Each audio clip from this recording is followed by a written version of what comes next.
The only VPN to prove multiple times in court that they have no record of your internet activity is private internet access. Each time the judge said, show us the person's internet activity, and private internet access said, sorry, we don't have it. Their systems are also regularly audited by Deloitte to verify the no-log policy. And it's the only VPN with open source code, so the whole world can see that nothing is being logged. Private internet access is giving my audience 83% off, which is just $203 a month plus 4 extra months for free. Go to piavpn.com/DavidP. The link is down below. Welcome to the show. The conversion has been completed. The last true liberal, Tulsi Gabbard, has finished her conversion, has kissed the ring, yes, and she has endorsed Donald Trump for president. I know that there's a slice of a sliver of my audience that doesn't like it when I remind them. It's not 99.8% of you, but it might be 0.2. You fell for it. You fell for it back in 2020, and you fell for the whole Tulsi's the only real left-winger thing. And I told you it's a scam and a grift, and she's terrible, and you're getting bamboozled. And now she's endorsing Donald Trump, and she's doing the anti-vax stuff, and she's doing the anti-trans stuff. So here is Donald Trump at a borderline deranged event in Detroit, Michigan, telling us Tulsi is here, and then we will hear her talk about how she is going to do everything she can to make sure Donald Trump becomes president. And today I'm honored to officially welcome another true American patriot, a 17-year veteran of the Hawaii Army National Guard, a 4-term Democrat congresswoman, very, very popular, the former vice chair of the National Democratic Party and a 2020 Democrat candidate for the United States presidency. You know, she was a very good candidate. Every time she ran, she was good. She did well. She decided to leave. She didn't do well. Take it anymore, but she is very special. And I didn't know this, but she was a lieutenant colonel. That's not bad. Lieutenant colonel. Not bad. I didn't know that. You know, I just found out. I said, put it. Remember that if you support Trump, your service is to be praised. If you don't support Trump, your service is to be diminished and ridiculed. Very important way to support the troops. Down. You got to put that down. That's bigger. That's better than all the other stuff I read. But no, she's a special person. She's got great common sense, great spirit. She loves our country, and she loves the people in this room. Tulsi Gabbard. Tulsi, please. Please.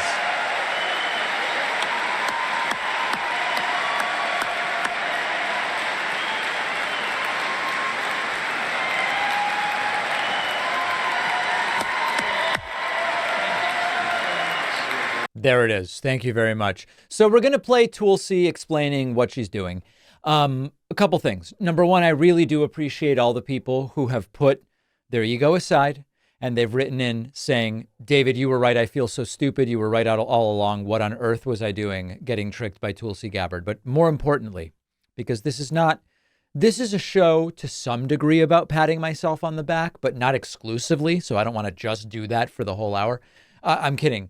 But the important thing is there are real Republicans who continue espousing Republican values and positions that have realized Trump is toxic and they are voting for Kamala Harris, not because they agree with her on everything, but simply because they realize Trump's toxic and bad for the country and the world.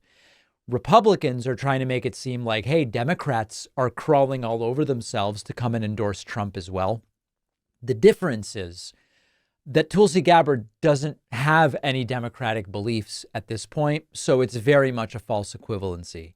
And, okay, so let's listen to Tulsi here. Whether you're a soldier, you're an airman, a Marine, sailor, or a coastie, he keeps us in his heart in the decisions that he makes. Right. We saw this through his first term in the presidency, when he not only didn't start any new wars, he took action to de-escalate and prevent wars. He exercised the courage that we expect from our commander-in-chief in exhausting all measures of diplomacy, having the courage to meet with adversaries, dictators, allies, and partners alike in the pursuit of peace, seeing war as a last resort. The truth is, as we head towards our decision as a country in November, the same cannot be said about Kamala Harris.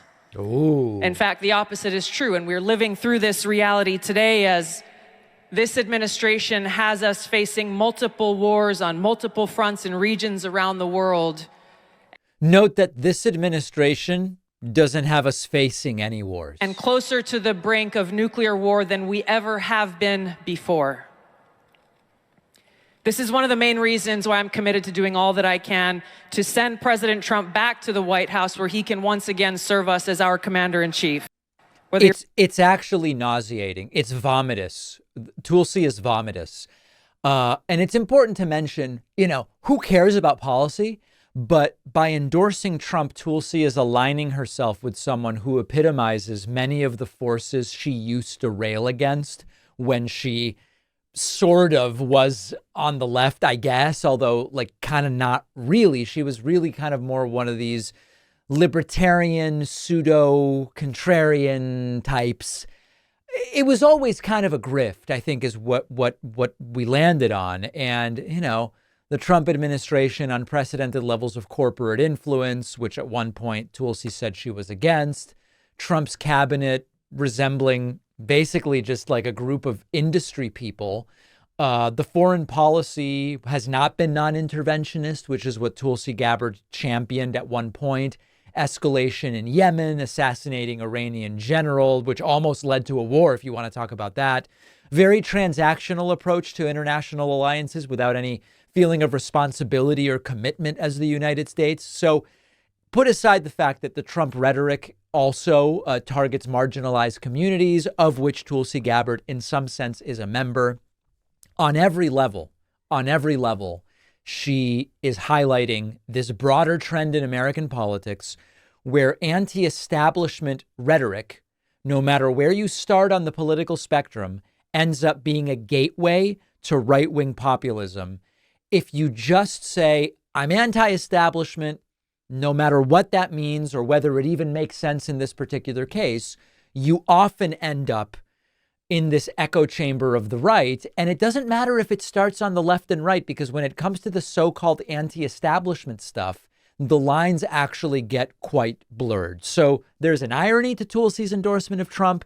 There's certainly a betrayal of the progressive values she claimed to uphold, which I don't know if she really believed. And it's really a cautionary tale at the end of the day about how Bernie is never going to do it, right? We know what Bernie really believes. He said it. He abides by it. Bernie is not a guy that we're going to say, oh my goodness, he did a 180. Now he's supporting Jordan Peterson and saying no. But with people like Tulsi, with Trump, who got into politics late in the game, the principles they claim to espouse often end up just being whatever they find to get them attention. Tulsi got attention one way, that went away, and she found a new way to get attention, which culminates in endorsing Donald Trump. Pathetic and disgusting. I want to raise a question and have us think about it a little bit. Is Donald Trump trying to lose the election? In a few minutes, we're going to talk about the supposed restarting of Trump's campaign. It's crazy to be in a situation in almost September where you have to restart a presidential campaign, but put that aside for a moment. Is it possible that Trump just doesn't want to do this, but for ego and narcissism reasons, he can't just say, hey, you know what, I'm dropping out or whatever. So he's kind of just trying to lose. The Independent has an interesting article. Trump aides desperately trying to stop him golfing and focus on the election, as critics say he's, quote, critic says he's lost his mojo. This article, as I'm sure you can imagine, outlines how Donald Trump seems to be phoning it in. He's running a low energy campaign. It's undisciplined. The few rallies he's holding often end up being in places where he's going to win easily, like Montana. It just doesn't make any sense. We should at least consider that Donald Trump is miserable and sees the threat that Kamala Harris poses to him and he's kind of given up, and he's going to mostly play golf and promote, Melania's latest book or whatever stupid thing, and is actually kind of hoping that he loses, but he'll say he won. And that's a critical part of considering whether this is a strategy. Almost every single political and election expert we've spoken to says Trump's going to claim he won, even if he loses. And the fact that he still claims he won the popular vote in 2016, which he didn't, and the fact that he still claims he won in 2020, even though he didn't, and the fact that he's already saying the only way Democrats can win in November is if they lose, all of that does suggest he's going to claim victory even if he loses. So maybe the face-saving way to be able to spend his remaining years playing golf at Bedminster and Mar-a-Lago rather than mired in political muck at the White House is to stay in this thing, but not really campaign and just let Kamala Harris defeat him. That's the premise that I raised to you here. But I also want to talk about the news. It's a crazy headline. I also want to talk about the news that Trump is going to start campaigning again. Let's discuss that next. There's a hilarious new report. It's stunning to me that this would be a headline ever, but particularly in nearly September of an election year. There is a CNN piece about how he's really thinking about starting to campaign again. Wow. He must really be into this, right? So I'm going to play this story from CNN for you with the caveat that what we are evaluating here is this really something Trump is going to do, or is this actually more of a sign that Trump wants to lose, as we discussed earlier? Let's take a listen. All hands on deck for Republicans and the Trump campaign, sources tell us, as the Trump team shifts strategy to try to cut off Kamala Harris's momentum. Obviously, the Democrats are on a sugar high. Everybody's acknowledged that. And I think that gets real after Labor Day. If you look over the history of all presidential election years, that's when people really begin to pay attention. So the rhetoric and the little bounce they get out of the convention is always expected. But I think that Kamala Harris is about to be put to the real test. Now, that was House Speaker Mike Johnson there on the campaign trail this weekend. And this week, Trump's team is ramping up his schedule in battleground states ahead of his first debate with Harris. CNN's Elena Treen joins us now. So, Elena, look, first of all, just tell us more about how the Trump campaign is ramping up their efforts. Let's start there. Explain how Trump is actually going to campaign. Okay, well, look, I think there's no question, Omar, that the Trump campaign sees what is happening with the Harris campaign. They have been frustrated, we've talked about this for weeks now, with the surge of enthusiasm that Harris has continued to enjoy. We actually saw a memo from Trump's pollsters that they released on Saturday saying that kind of post Harris becoming the candidate honeymoon that they had anticipated was going to extend beyond the convention, saying that some of the favorable polls that she's enjoying are expected to continue longer than they had initially anticipated. And really, we are seeing the Trump campaign shift their strategy because they have this new opponent. That includes ramping up aggressively Donald Trump's schedule. Remember, Donald Trump does not really travel as much as a typical candidate. He was really holding about 2 rallies a week up until recently. I'm told that is changing for the next few weeks between now and November, the next 2 months, I should say. They are going to really ramp up that schedule. You're going to see him traveling daily, many weeks, if not holding 2 events per day. I'm told one Trump advisor told me, think Trump on steroids. This is going to be. Okay. So what they're kind of trying to say is Trump's really considering starting to campaign again. And if you look at the schedule, that report is like a day and a half old at this point. He still has only 2 rallies on the calendar. He has a rally tomorrow in Wisconsin, and he has a rally Friday in Pennsylvania. That's it. So far, we're not seeing 2-a-days.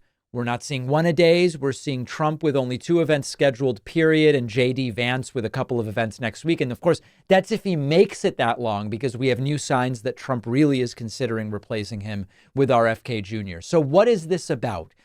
I don't have any idea. I'm coming to you. Does Trump's ego and his personality allow him to deliberately run a failing campaign because he's realized he actually doesn't want to do this and is probably going to lose regardless. It doesn't really sound like it. At the same time, he is not running a campaign that you run in order to win. So is it that he has a physical limitation? And that's why, I don't mean like his leg's broken. I just mean there's a limit to what he feels up to doing physically. He's not a young guy. Maybe that's a factor as to what's going on. I don't know whether this guy is still in it to even try to win it. That's the question I'll leave you with. After the break, we're going to get into the wild new criticism against Tim Walz. It's very funny. The weakness of their attacks shows us how scared they are.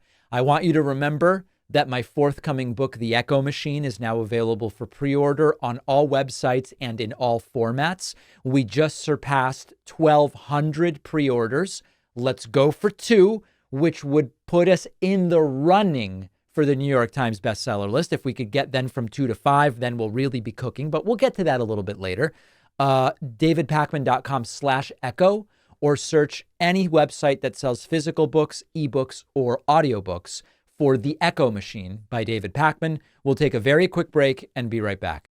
You watch YouTube, you listen to podcasts, you've heard a ton of ads for VPNs, but all VPNs are pretty much the same except for one.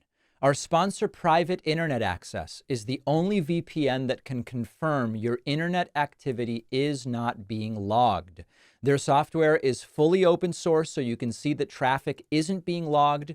Their systems are also independently audited by the Big Four accounting firm Deloitte to confirm nothing is being logged, and they've demonstrated multiple times in court they have no record of user activity. Everyone should use a VPN when they connect to the internet. Hides your IP address so governments and big tech can't track you, and you can access Netflix and Hulu content not normally available in your home country. Private Internet Access has servers in 91 different countries and all 50 US states. You can protect all of your devices with just a single account, and Private Internet Access is giving my audience 83% off. Comes out to just $203 a month plus 4 extra months for free. Go to piavpn.com/DavidP. The link is in the description. The David Pakman Show does indeed depend on you to do what we do. The best way to support our work is to sign up for a membership at joinpakman.com on every other platform where you can support us. Patreon, YouTube, Substack. Every platform other than our website takes anywhere from 10 up to, in some cases, 40% of the money that would otherwise come in. On our website, all but the 2.9% that we pay to process the credit and debit cards comes to us. It's the most efficient and direct way of supporting the work we do. And of course, along with all of the great perks, including the bonus show, you can use the coupon code SAVEDEMOCRACY24 to save more than 50% off of the cost of a membership. Really appreciate everybody who signed up, and I encourage you to do so as well. JoinPakman.com. One of the great signs as to how your campaign is doing is to look at how stupid, pathetic, or feckless your attacks on your opponent have become. I'll give you some examples. When we criticize the Trump campaign, we say, this guy doesn't respect democracy. Here's 100 instances of proof. This guy doesn't respect the Constitution. Here's a dozen things he said that confirm that. This guy doesn't respect women's bodily autonomy. Here's 30 instances of him bragging about getting Roe v. Wade overturned thanks to the 3 Supreme Court justices he picked. This guy doesn't respect press freedom. Here's 30 instances of him either attacking members of the media or threatening to shut down media outlets he doesn't like. These are very serious criticisms of Donald Trump. On the other hand, you start with the criticisms of Kamala Harris. She's a DEI candidate, meaning she's only there based on presumably the color of her skin or her gender in a sort of affirmative action kind of sense. She laughs in a way that's silly. She's the failed border czar, even though she was never the border czar. That shows us they don't really have anything good against her. And this is now applying to Tim Walz.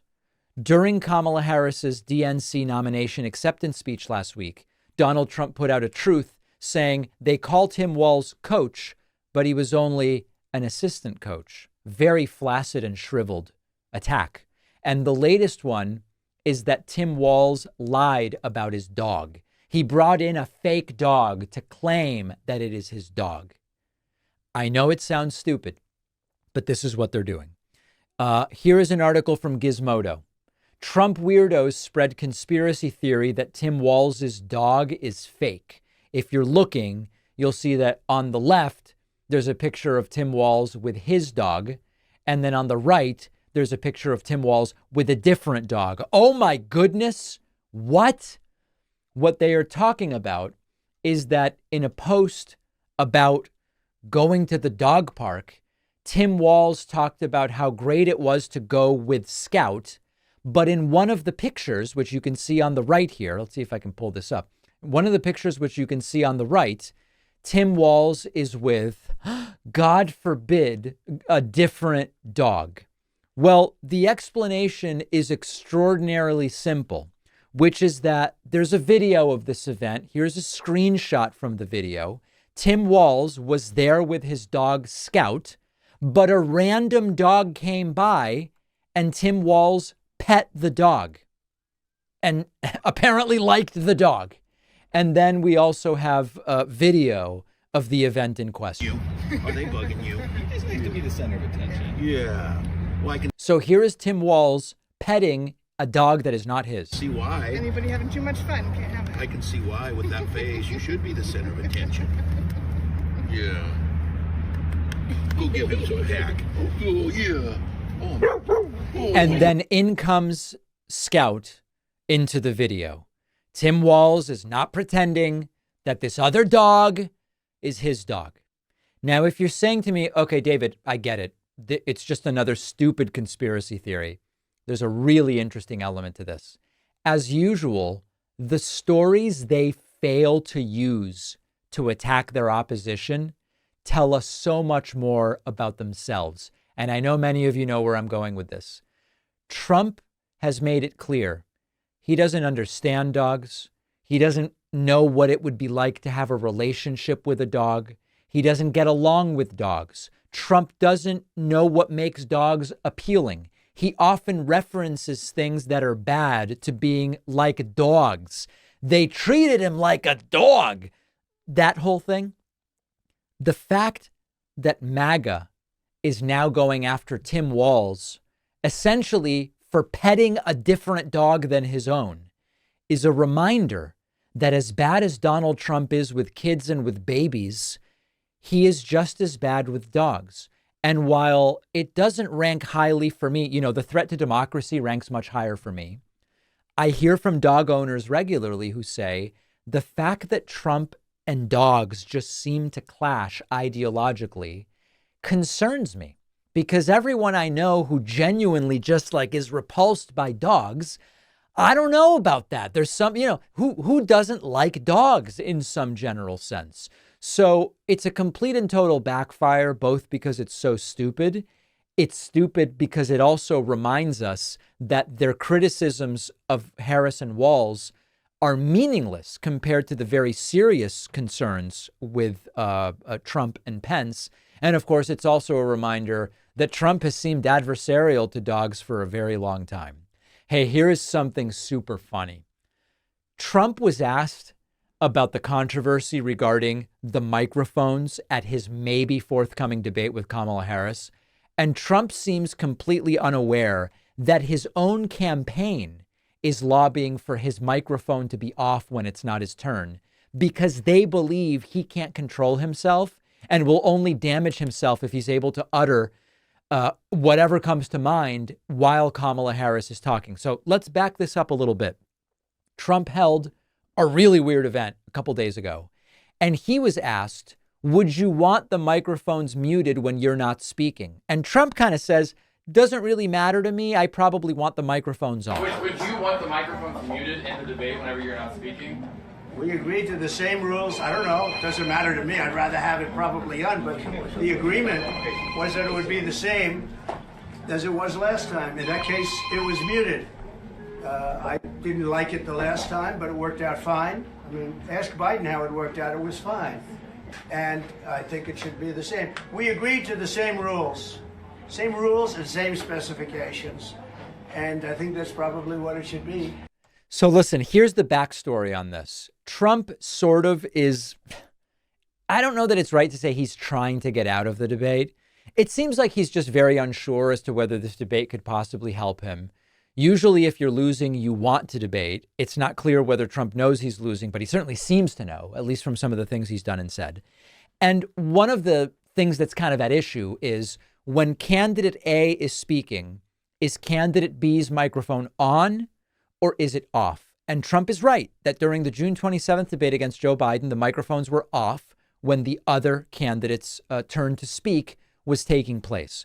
But there's a whole other backstory that's going on here. And there's a Politico article that laid it out. Harris and Trump battle over hot mics at the debate. The Harris campaign, I believe, rightly thinks that if Trump's mic is on during the entire debate when Kamala Harris is speaking, Trump may not be able to resist making uncouth and crass utterances, which may be counterproductive to his cause. And the reporting is that Trump's campaign is also lobbying for their own candidate's microphone to be shut off when Trump is not speaking, because they question whether Trump has the discipline to keep his mouth shut and avoid sticking his foot in his own mouth. So it's hilarious that Trump doesn't seem to know or realize that his campaign is really worried about what he might do if the microphones are on. He says, we agreed to rules. I'd kind of rather have them on. Well, your campaign wouldn't, because they don't trust that you can actually behave. On the topic more generally about whether Trump may back out or not, here's what he had to say. Hostility was incredible. And Reince was in there, but he was a little bit softer than he should be, to be honest with you. But when I looked at the hostility of that, I said, why am I doing it? Let's do it with another network. Right. So this is Trump's really primary argument for why he may bail on the ABC News debate, which is ABC News is hostile to me. ABC News won't have a fair debate. George Slopadopoulos and this and this and that. At the end of the day, if Trump doesn't debate, it seems pretty clear that the harm will be greater than whatever good it might generate. And the difference from previous situations is that, as we talked about earlier in the show, we don't know that Trump really wants to win. Trump may indeed be trying to just lose, claim fraud, which he suspects won't put him in the White House. And he can continue telling his supporters, I did win, but they stole it, while not having to be president. This is the hypothesis, because Trump's doing everything one would do if they didn't want to actually win this election. Make sure you're subscribed to the YouTube channel, youtube.com/The David Pakman Show. We'll take the quickest of quick breaks and be right back. Don't forget that the best way to support The David Pakman Show is by becoming a member, which gives you access to the daily bonus show, the regular show with no commercials. You also get access to our entire archive of every episode dating back a really long time, and plenty of other awesome membership perks. Go to joinpakman.com, joinpakman.com. One of the reasons Robert F. Kennedy Jr. said that he's endorsing Donald Trump is because Democrats support censorship. That's what Robert F. Kennedy Jr. said. Well, this week, Donald Trump, speaking in Detroit, Michigan, said that if you burn an American flag, a constitutionally protected form of speech, you should go to jail for a year. And if you have to change the Constitution to make that the punishment, then so be it. Free speech. And it's Democrats who are for censorship. Here's Donald Trump with an idea so outrageous, all of the cultists love it. Burning the American flag, I want to get a law passed. Everyone tells me, oh, sir, it's very hard. You burn an American flag, you go to jail for 1 year. Got to do it. We got to do it. They say it's not constitutional. They say, sir, that's unconstitutional. We'll make it constitutional. We're going to make it constitutional. But you burn an American flag, you go to jail for 1 year. That was terrible, what happened at the convention in Chicago. What other forms of constitutionally protected free speech does Donald Trump want to criminalize to start throwing people in prison for their speech? Because I doubt this is the only one. This is a perfect example of how MAGAism, MAGA Trumpism, differs from the bygone tradition of conservatism. I've never been a conservative, but I can recognize that there was a point in time in which they would never say in the conservative world, the Constitution doesn't matter, or we change it to suit our needs or to be able to imprison people we don't like. No, they would have said, we don't do that. That's not conservatism, because MAGA Trumpism is not conservatism.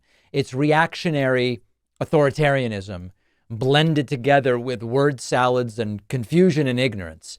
Flag burning has been a form of political protest for over a century in the United States. During the Vietnam War, it was prominent. It was a symbol of dissent. And over the years, flag burning has been employed by various groups to express discontent with government actions or the state of the nation.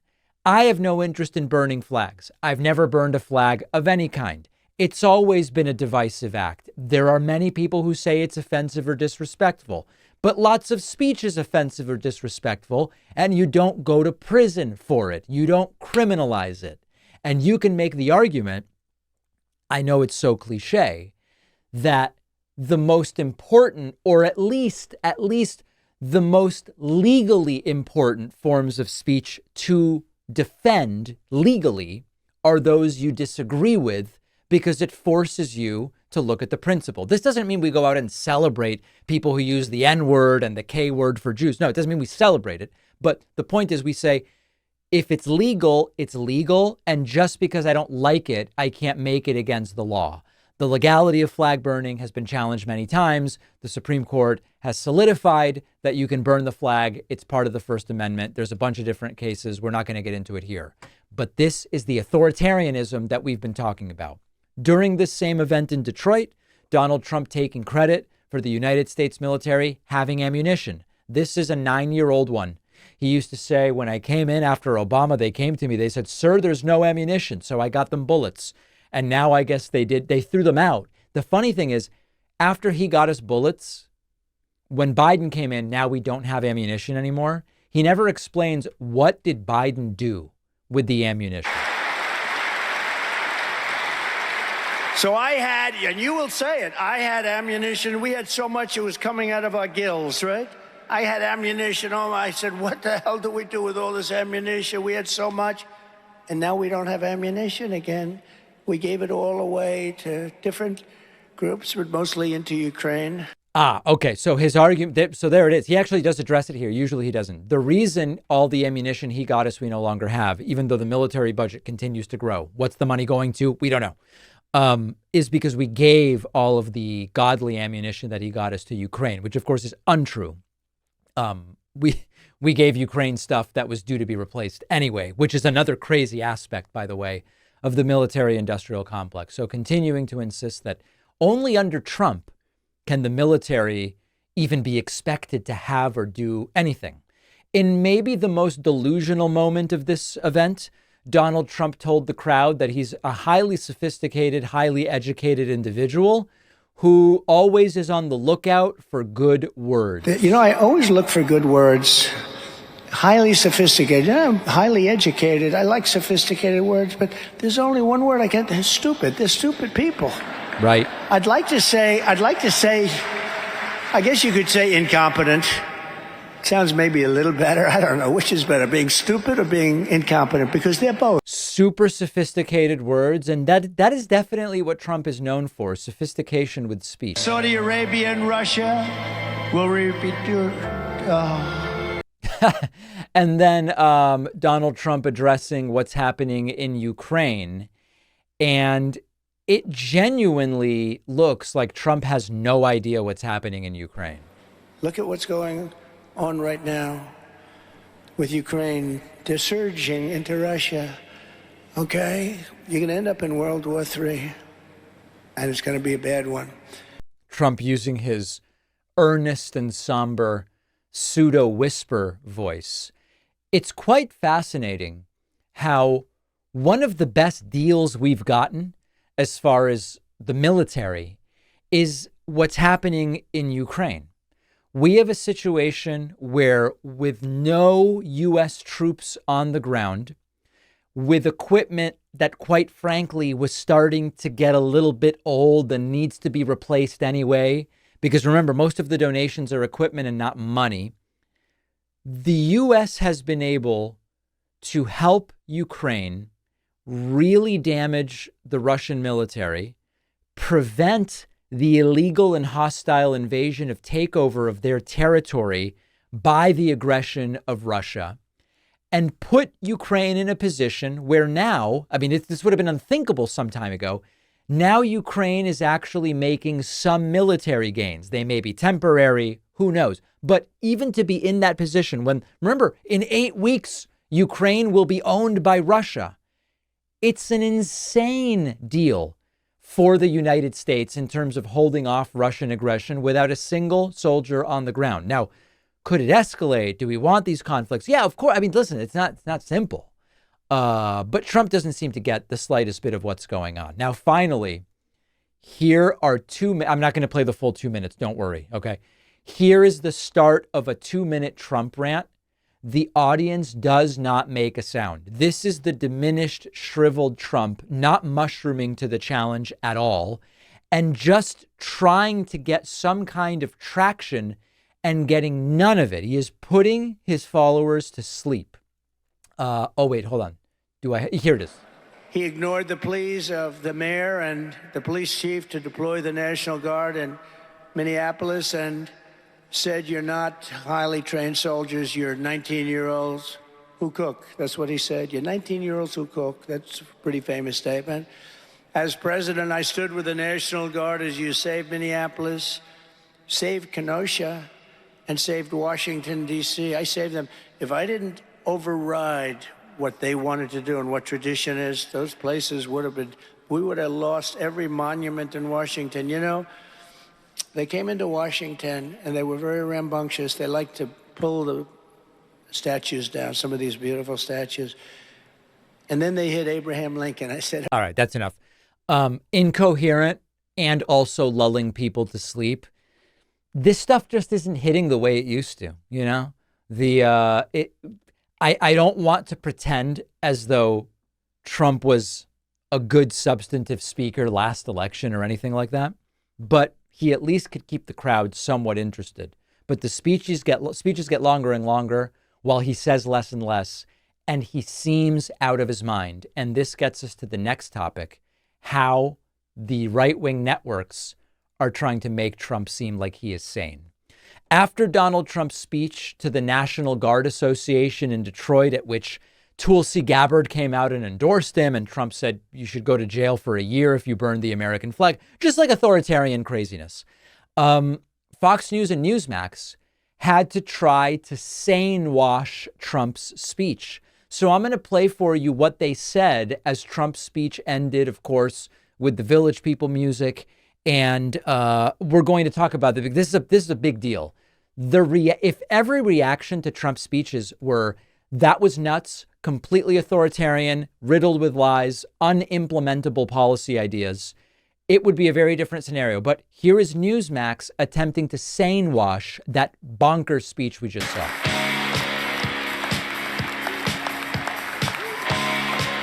All right. A very focused, I would say energized, at times funny address there from former President Donald J. Trump. Very focused, energized, and at times funny. Trump rambled incoherently, put the crowd to sleep for minutes at a time, suggested jailing people for the constitutionally protected speech that is burning an American flag, and expressed zero understanding of what's happening in Ukraine. And Newsmax calls the speech very focused, energized, and at times funny.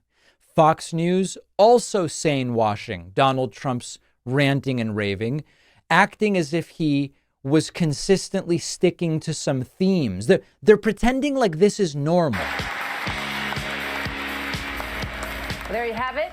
Former President Trump and current GOP candidate for the presidency once again wrapping up his remarks. He was speaking with the National Guard To even call them remarks is too charitable. Association in Detroit, hitting three big themes consistently: crime, the economy, and immigration, as the campaign kicks once again into This is insanity. Now, this is just one of the many techniques that partisan media will use. This is interpretive journalism, okay? This is where anchors reframe what you just saw. They make it appear more rational. When Trump says absolutely insane stuff, either because he glitches or the substance is nuts, they sort of like write it off as some kind of rhetorical error, but not really representative of the totality of what's going on. Interpretive journalism, it's one approach to sane washing the words of authoritarians, of incompetents, of cult leaders, etc. Other things that are sometimes done, and Newsmax and Fox News will do it, selective editing, or sometimes don't even cover a story that is disadvantageous to Trump. Distraction tactics, like reinforcing some of the criticism Trump makes. So, for example, they might go, Trump's criticism of these trans issues, men and women's sports, or however, take something from the speech and focus in on it to pretend as though the thing is actually substantive rather than completely and totally insane. Audience perception management is another thing, which is you bring in a focus group or you interview people before and after and sort of create an environment where it seems as though what we are seeing here is normal when it is very much not. And then sometimes there's like a contextualization of the absurd, where the absurd and wacky things that Trump says are given a little context where, Trump will say something insane about crime. We should execute drug dealers after a one-day trial like they do in China. It's like, well, hold on. The reason they do that in China is these are like show trials. It's a kangaroo court. And they could, instead of addressing that, they could go, police chiefs in 7 important towns have agreed with Trump that shoplifting is a problem, or you add context to make the specificity of Trump's insanity abstract in some sense. And these are just some of the techniques that are used. It's getting more and more difficult to do. And when you sit through these endless Trump rallies and you're exhausted, but you still are part of the cult, and then Martha McCallum pops up with a neon orange dress. I mean, just like, it's so produced, and she goes, well, that was a speech about crime, and you go, it looks like news. She's presentable. I see graphics. I guess Trump's speech must have been about 3 major themes instead of a completely insane ranting of a madman who usually talks about Hannibal Lecter and sharks. I guess maybe voting for him is a normal and legitimate thing to do. That's the sane washing challenge that is now facing them. Some of them pull it off better than others. If you value what we do at The David Pakman Show, remember to support us on Patreon. Go to patreon.com/David Pakman Show, where you can get access to behind the scenes videos, the daily bonus show, the commercial-free daily show. You can support the show for as little as $2 a month. Check it out at patreon.com/David Pakman Show. Donald Trump gave what might be his worst interview ever to a guy named Sean Ryan, who describes himself as a former Navy SEAL and former CIA. I have never seen anything like this. And listen, I'm with you. That crazy Axios interview with Jonathan Swan during Trump's presidency, it was bad. The Chris Wallace interview, where he challenged Chris Wallace to a cognitive test and said he could do better on it than Chris Wallace, that was bad. The NABJ interview, where he said Kamala Harris used to be Indian but became black, that was bad.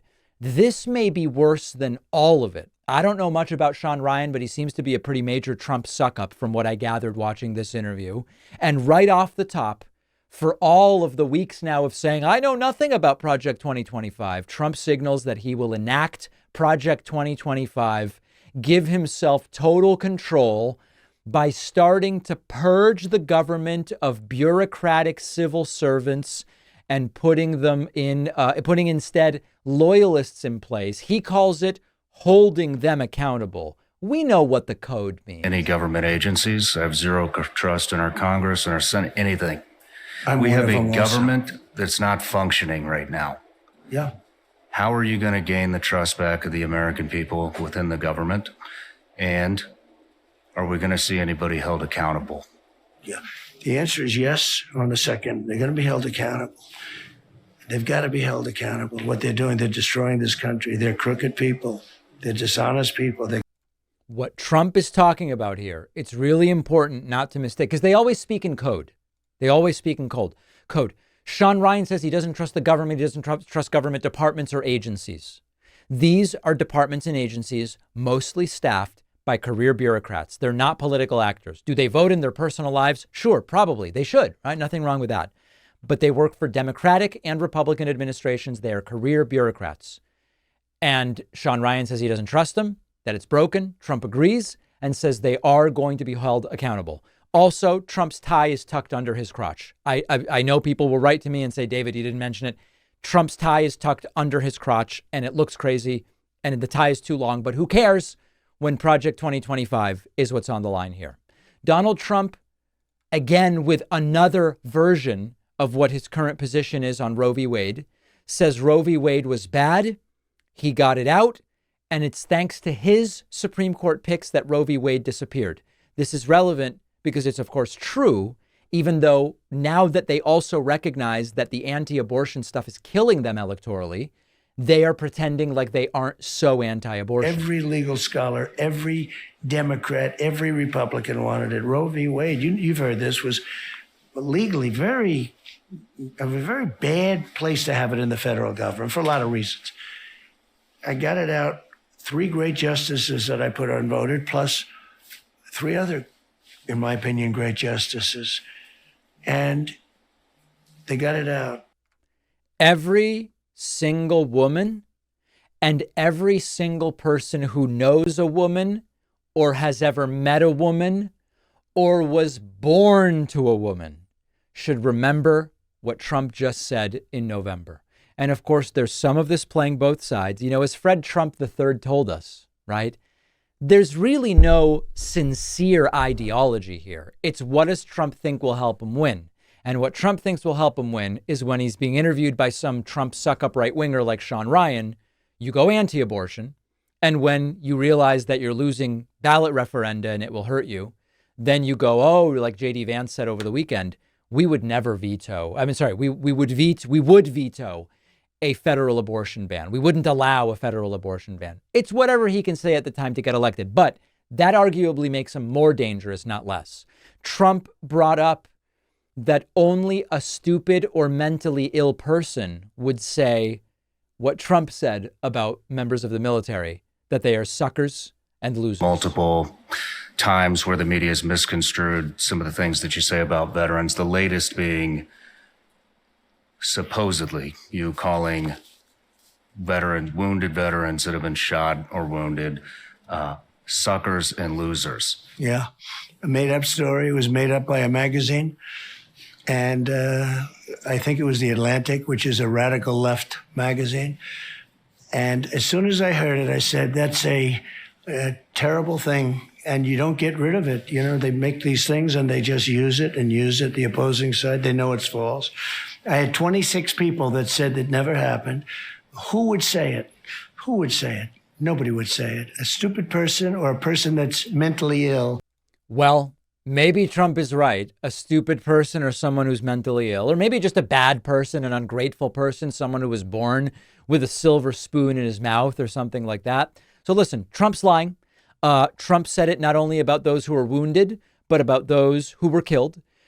We have public statements where Trump has said essentially the same thing. He said about the late Senator John McCain, I prefer my war heroes who weren't captured. So the thing Trump is accused of saying in private tracks perfectly with things that Donald Trump said in public. And of course, many of the people Trump is listing who said he never said it weren't in the room when it supposedly happened. And John Kelly is on record very clearly in a very trustworthy way saying he said it, I was right there.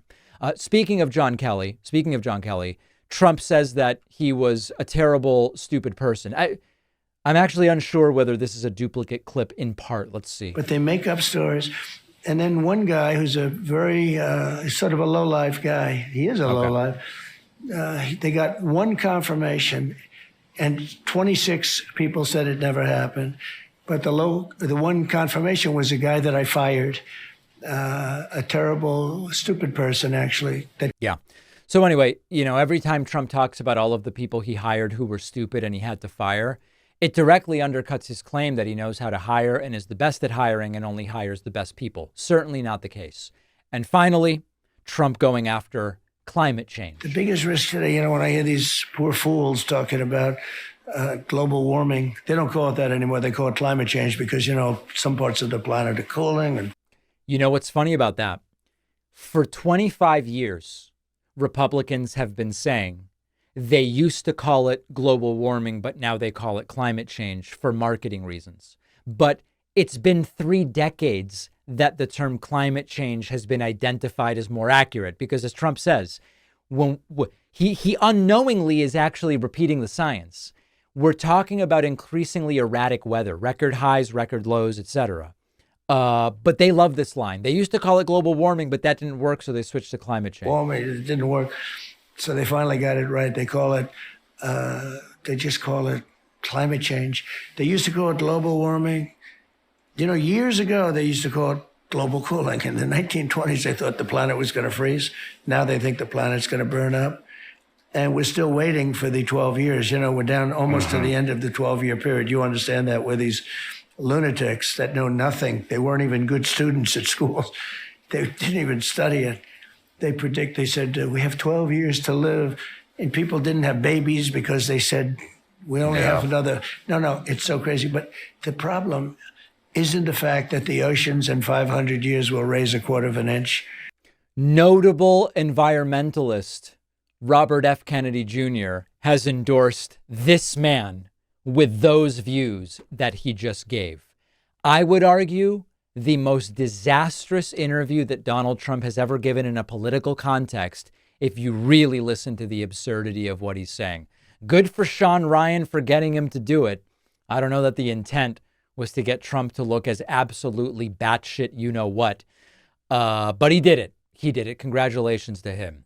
We have our next signal that Donald Trump is at least thinking of replacing his failed vice presidential candidate, JD Vance, with Robert F. Kennedy Jr.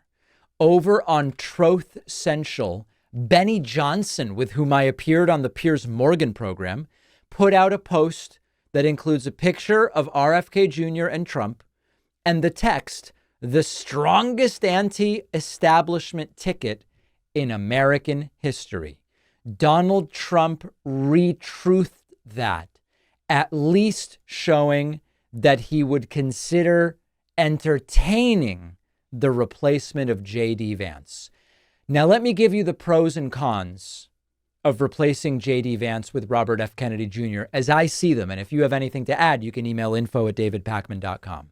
The pros of getting rid of Vance and putting in RFK would be broader appeal to some degree geographically, and maybe better at attracting some independent voters, because JD Vance really has brought Trump nothing with regard to the electorate.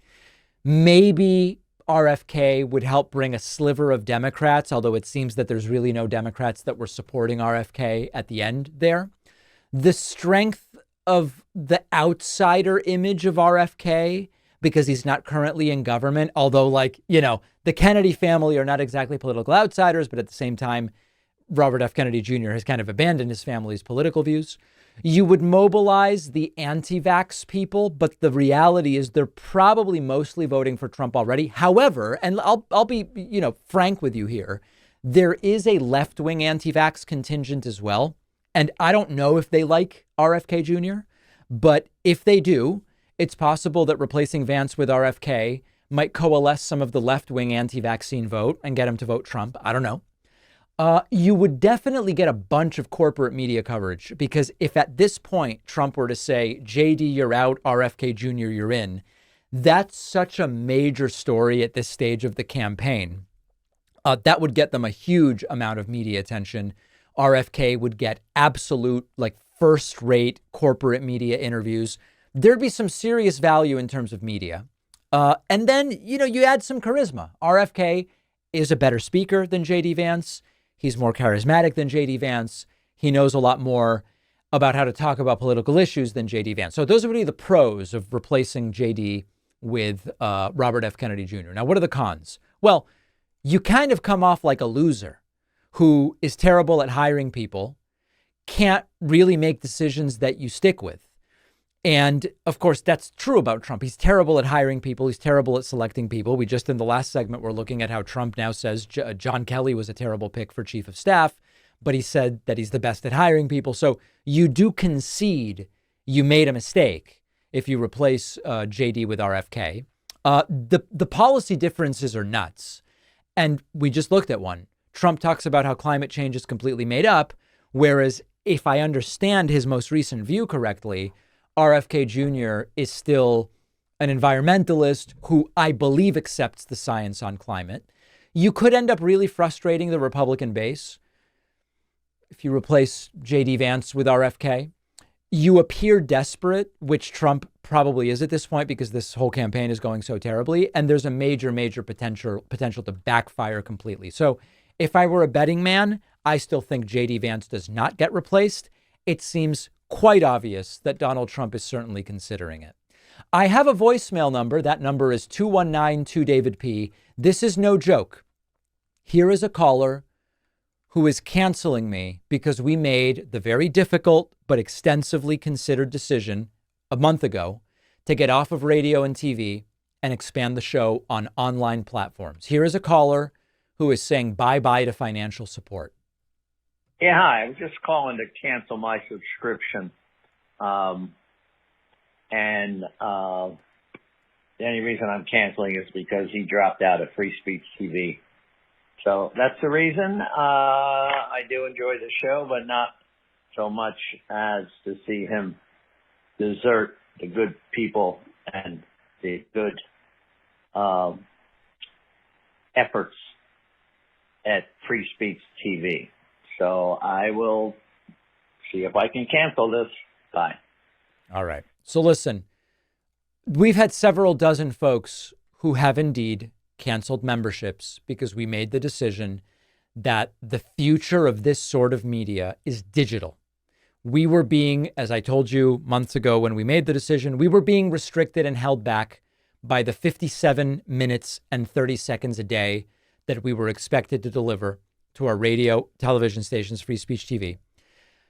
I believe that the show is significantly better now. We've done episodes that go an hour and 15 minutes, an hour and 20 minutes. We've done 75-minute panels. We've done all sorts of different things in just this 1 month that we couldn't possibly have done before.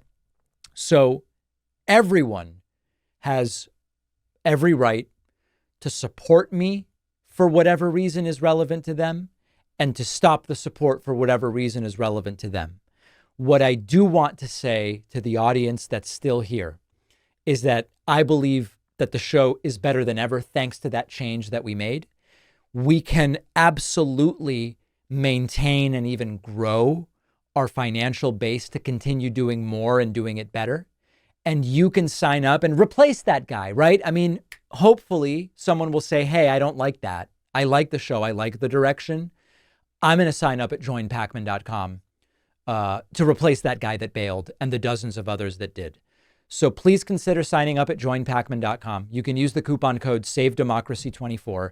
And I will mention once more, pre-order my forthcoming book, The Echo Machine, signed book plate available for everyone who pre-orders. You can go to davidpacman.com/echo or order on any physical book store website. You can ask, let me mention another thing. I heard from folks in Pennsylvania, DC, and San Diego that they just called up their local bookstore and said, hey, this book's coming out next year. I'd like to pre-order it. Just about every bookstore will do it. And there you can actually support your local bookstore. You still get all the freebies. It's just a matter of having a receipt that you can send in. So consider calling your local bookstore. go to davidpakman.com/echo, Amazon, Barnes & Noble, Audible, Apple, it's everywhere, okay? Let's push towards 2,000 pre-orders. I'll update you next week on where we stand, and I will see you on the bonus show.